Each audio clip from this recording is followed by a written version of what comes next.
তিনটা বিজয় ছিল, একটা ৭১-এর বিজয়, এটা ভারত ছিনিয়ে নিছে, পাক ইন্ডিয়া যুদ্ধ বলে ছিনিয়ে নিছে মোটামুটি। এবং সেই যুদ্ধটার মধ্যে কলঙ্কিত করে ফেলছে ভারত ঢুকে। দ্বিতীয়টা হলো আপনার এরশাদ পতন, এটা ছিল রাজনৈতিক বিজয়। আর তৃতীয়টা হলো তাজা রক্তের বিজয়, একদম 24 ক্যারেট গোল্ড, কোনো ভেজাল নাই। এটা সাহস বলেন, কৃতিত্ব বলেন, গর্বের, জাতির জন্য গর্বের। এটা আমাদের ধারণ করতে হবে। ভারতের এমন কোনো হিম্মত নাই, রংপুর তো ভালো, সে ঢুকতে পারলেও ফেরত যেতে পারবে না, ম্যাক্সিমাম 3 দিন। ভারতকে পাগল বললে খুব খারাপ লাগে, পাগলের সুখ মনে মনে। ভারত তার মণিপুর সেটাই সামলাতে পারতেছে না, সে পরমাণু রাষ্ট্র, কোথায় মারবে, কার গোলা কোথায় যাবে, ৭১-এ সে তাই করছে। মারার কথা, আমি আমার বন্ধুকে অনেক হাসি, মারার কথা এফইউতে মারছে আমাদের নিজেদের গাড়ি ভারত। যাই হোক, ওটা আর কি বলবো, ভারতের সেনাবাহিনী কি মাল আমি জানি ভালো করে, বন্ধুরা বই খাতা আমরা দেখছি। ভারত কিছুই করার সামর্থ্য রাখে না। ভারত আমাদের স্বাধীনতা পরের থেকেই শত্রু। ভারত পাকিস্তানকে ভাঙা ছিল তার মিশন, তা হওয়ার পর পাকিস্তান অস্ত্রগুলো আবার নিয়ে তার মন, মানে তার পেট ভরে নেয় আর কি, এত গোলাবর সব নিয়ে গেছে। তার জন্য মেজর জলিল জেল খাটলেন, চাকরিচ্যুত হলেন। আমাদের সেবাদাসী, তার আগে তার সেবা দাস বাবা, তথাকথিত বঙ্গবন্ধু, একটা ভুয়া, সবকিছু তার, উনি সবকিছু করছেন। জনক, পিতা, তারপর কি বলে ওকে বঙ্গবন্ধু, আরো কিছু দরকার, ওনার স্ত্রী, ছেলে মেয়ে সব তারাই। ওনারা দেশের 1 নম্বর রাজাকার, 1 নম্বর রাজাকার। শেখ হাসিনাও সেই, কিছুই করেননি। ভারতের কাজ, ভারতের গভর্নর বাংলাদেশে প্রতিষ্ঠিত ছিলেন শেখ হাসিনা। আমার দেশে এই ভারত একটা প্রথম বাড়ি খেলো কিছুদিন আগে, সেটা হলো আফগানিস্তানে। এরপরে আরেকটা বাড়ি খেলো, এরকম বাড়ি, কোমরের বাড়ি। এই যে আমরা 3টা বিজয় ছিল, একটা ৭১-এর বিজয়, এটা ভারত ছিনিয়ে নিছে, পাক ইন্ডিয়া যুদ্ধ বলে ছিনিয়ে নিছে মোটামুটি। হাসিনা তাই মনে করে, বাট এটা আমাদের যুদ্ধ, আমরাই বিজিত, আমাদেরই বিশাল বাহিনী। এবং সেই যুদ্ধটার মধ্যে কলঙ্কিত করে ফেলছে ভারত ঢুকে। দ্বিতীয়টা হলো আপনার এরশাদ পতন, এটা ছিল রাজনৈতিক বিজয়। আর তৃতীয়টা হলো তাজা রক্তের বিজয়, একদম 24 ক্যারেট গোল্ড, কোনো ভেজাল নাই। এটা সাহস বলেন, কৃতিত্ব বলেন, গর্বের, জাতির জন্য গর্বের। এটা আমাদের ধারণ করতে হবে।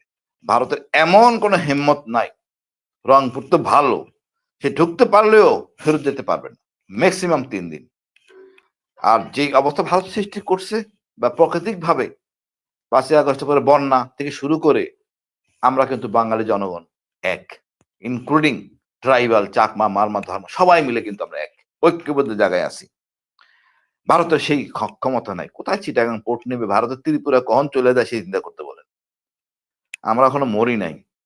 ত্রিপুরা সিলেট দিকে ক্রস করলে আমরা বাগাহাটে চলে আসবো, 50 কিলোমিটার, 2 দিনে দখল করে নিব। আর ওখানে আমাদের বন্ধুরা আছে না স্বাধীনতাকামী, ভয় পাওয়ার কিচ্ছু নাই। স্বাধীন দেশ স্বাধীন থাকবে। ভারত ভাড়াবাড়ি করলে ভারতের ক্ষতি হবে। ভারতের এমন কিছু ভয় পাওয়ার, আমাদের এই বুদ্ধিজীবীরা এর মধ্যে ডুবাইছে। এই সামনে বুদ্ধিজীবী দিবস, এই বুদ্ধিজীবীরা বুদ্ধি বিক্রি করছে পাকিস্তানের কাছে। কে মারছে এটা নিয়ে বিতর্ক আছে। আমি মনে করি না পাকিস্তানি পরাজিত সৈন্য মারবে। এটা আমাদের বিএলএফ ফোর্স বা যারা তথাকথিত চেতনাধারী, অভিন্ন, মানে অবিভক্ত ভারতে বিশ্বাসী বিএলএফ ফোর্স বেসিক্যালি, আমি বিশ্বাস করি তারা মারছে। পাকিস্তানি মারার কথা না। আলবদর জানতেছে আমরা পরাজিত হব, পরাজয় সূত্রে করতে পারে না। অবশ্য হাসিনা মতো লোক হলে করতে পারে, পরাজয় করার পরও আজকে এই লিগ সেই লিগ। যাই হোক, আমি যেটা বলবো, এই বুদ্ধিজীবীরা এখনো সেই আজে বাজে কথা বলে। ভারত ঢুকে যাবে, ভারত আইসা যাবে। আর ভারত আইসে কোথায় যাবে, পাগল নাকি? একটা সেনাবাহিনী 3 দিন না ঘুমালে পর পাগল হয়ে যাবে। বাঙালির কাছে বাস তো আছে, এনাফ, বাস যথেষ্ট। রাতের বাস দিয়ে কত কার্যকরী। সেটা না হলো, কিন্তু তাহলে ভারত যেটা নিয়ে মানে ছিল যে বিডিআর হত্যার বিচারটা হচ্ছে না। অনেকেই বলছেন যে ভারতের ইন্ধন আছে, ভারতকে কোনোভাবে খেপাতে চায় না, বা আমরা এটা না না আপা, এটা কথা আছে, ভারতকে খেপাতে যায় না হাসিনা। বর্তমান প্রজন্ম ভারতকে একদম ছুলে দিবে। বিডিআর মামলা আমরা করব, ইনশাল্লাহ মামলা করবো আন্তর্জাতিক অপরাধ ট্রাইব্যুনালে। এই হাসিনা সরকার, এটা প্রমাণিত হবে সেটা সে অতপত জড়িত। আমি আবারও বলি, বিডিআর ক্ষতিগ্রস্ত হচ্ছে আমাদের সশস্ত্র বাহিনীর অর্থাৎ সেনাবাহিনীর অফিসাররা, এটা সরকারি। যারা মারছে বিডিআর সদস্য, ভারতীয় কিছু লোকজন জড়িত, বেসামরিক লোক জড়িত, তারাও সরকারি। যারা বিচার করছে তারাও সরকারি, যারা তদন্ত করছে তারাও সরকারি। মিডিয়া ওই মুন্নি শাহ গং এরাও একই সরকারি। আর যারা ভারতের বা কিছু ছিল সব সরকারি। তো এখানে ন্যায় বিচার পাবে কিভাবে? ভাবিরে তো কথাই বলতে পারে নাই, ভয়ে আতঙ্কে। স্বামী মারা গেছে, বাচ্চাদের নিয়ে কেমনে বাঁচবে? কথা সুযোগ বললে এসেছে, সেই সুযোগটা কেন কাজে লাগানো হলো না? কেন না লাগানো হচ্ছে আপনার, লাগানো হচ্ছে আপনার। একটা জিনিস পরিষ্কার করি, ডিফেন্স হোম মিনিস্ট্রি যখন ফেল করে তখন ডিফেন্স মিনিস্ট্রিকে বলা হয় আপনি কাজ করেন। হোম মিনিস্ট্রি ফেল করে নাই বিকজ র্যাবের সদস্যরা কাজ করে নাই, স্পেশালি রেজানুর আর একজন আমার কোর্সমেট, তারা কাজ করে নাই। তারা কথা শুনছেন তারেক সিদ্দিকের, যেটা শোনার কথা না। তারেক সিদ্দিক হলো উপদেষ্টা, নট হোম মিনিস্টারের সদস্য। এই চেইন অফ কমান্ড ব্রেক করার জন্য আমাদের এতগুলি অফিসার মারা গেছে, নাহলে 3 জন অফিসার মারা যাওয়ার কথা, এর বেশি না। বাট এই একটা ভুল করছে হোম মিনিস্টার, অর্থাৎ এই দুইটা অফিসার অনৈতিক অফিসার, দুইজনই জেনারেল, বাট তাদেরকে পেমেন্ট পাইতে হবে ইনশাআল্লাহ। তারপরে হোম মিনিস্টার যখন ফেল করলেন বা করতেছেন, ডিফেন্স মিনিস্টার তো শেখ হাসিনা, উনি তো চান নাই সেনাবাহিনী আক্রমণ করুক। তারপরে বলবো শেখ হাসিনা এই খুনিদের সাথে দীর্ঘ বৈঠক করছেন, কি মহব্বতের বৈঠক। আমরা জাতি জানতে চাই কি বৈঠক করছেন। ইনশাআল্লাহ জাতি জানবে। শেখ হাসিনাকে বেঁধে আনা হবে, প্রকাশ্যে ফাঁসি দেওয়া হবে। এমন স্বৈরাচার যে বলতেছিলেন না আরাফাত 5 বছর গুলি করলে গুলি শেষ হবে না। চিন্তা করেন, আমাদের টাকায় গুলি কিনে আমাদের মারে, আমার ধমক দেয় 5 বছর গুলি করলে গুলি শেষ হবে না। তা আবার কি নিরস্ত্রকে মারবে না। যদি সশস্ত্র বাহিনী থাকতাম আমরা, কথা ছিল। কতটা স্বৈরাচারী ফ্যাসিস্ট হইতে পারে হাসিনা সরকার? অন্তত হাসিনাকে তো মহিলা মানুষ, কি বলবো, কিছু লোকের মমি করে রাখা উচিত, যদিও ধর্মে পারমিট করে না, মানে ফেরানোর মতো। অন্তত ধর্মে পারমিট করে না, ধর্মের বাইরে আমি কিছু কথা বলতে পারি না, বাট দে ডিজার্ভ ইট।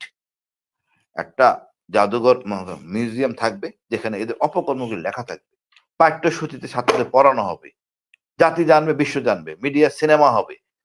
1 টাকা ছবি করছে না বঙ্গবন্ধু নিয়ে, এমন মানে নির্লজ্জ, যেন ওসমানী ছিল। শহীদ জিয়া ঘোষণা দিচ্ছেন, সেক্টর কমান্ডার ছিল, আম জনতা যুদ্ধ করছে, তাদের কোনো খবর নাই, তাজউদ্দিন সাহেবের ভূমিকা নাই, সব বঙ্গবন্ধু। মানে কুকর্ম একটা লোক, তাকে দিয়ে সবকিছু দিয়ে, মানে কিছুই বলবো না। এখন শেখ নামটা হয়ে গেছে হলো গিয়ে চোর, আর আওয়ামী হলো গিয়া অভিশপ্ত বলে আমি বিশ্বাস করি। বিডিআর নিয়ে ইনশাল্লাহ বিচার হবে, আশ্বস্ত থাকেন। আমরা এটা প্রতিষ্ঠিত করবো ইনশাল্লাহ, আমাদের ভাবিদের স্বার্থে, দেশের স্বার্থে। বিডিআর সদস্যদের উপর অন্যায় হচ্ছে, এখন নতুন করে আবার ঝামেলা করছে বিডিআর সদস্যদের উপরে। তাদের সেই এক্সপ্লোসিভ মামলা এত বছর পর ঢুকাইছে, এটা উদ্দেশ্য প্রণীত, এটা মানা যাবে না। ইনশাল্লাহ সবাই মাঠে নামবে, তারাও মাঠে নামবে ইনশাল্লাহ। বাট এখন এত মাঠে নামে নিয়ে আগে শান্তিপূর্ণভাবে বিচার শুরু হোক। আসলে ভালো উপদেশটা ডক্টর ইউনূসের দরকার, সেই উপদেশটা ভালো আসে নাই, জ্ঞানী লোকজন আসে নাই, এবং সবাই কি বলবো আমি কিছু জানি না, হতাশা থেকে হতাশা, তারপর আমি আশাবাদী, ছাত্ররা আমাদের খুব আশা দেয়। আমরা বুড়া মানুষ, ছাত্ররা আমাদের আশা দেয়। এই বিপ্লবে একটা ছেলে, একজন ভদ্রলোক ছিলেন বিদেশি, ব্র্যাকের ইউনিভার্সিটির একজন রেজিস্ট্রার, উনি ছাত্রদের সাথে ছিলেন। তাদেরকে আমরা একটা স্যালুট করতে পারি নাই যে আমাদের সাথে ছিলেন। গতকাল বলা হয়েছে উপদেষ্টা নাহিদকে, অন্তত তাকে একটু ধন্যবাদ দাও। ইনশাল্লাহ সবকিছু ঠিক হবে, আমরা নতুন দেশ পাবো। ধন্যবাদ আপা।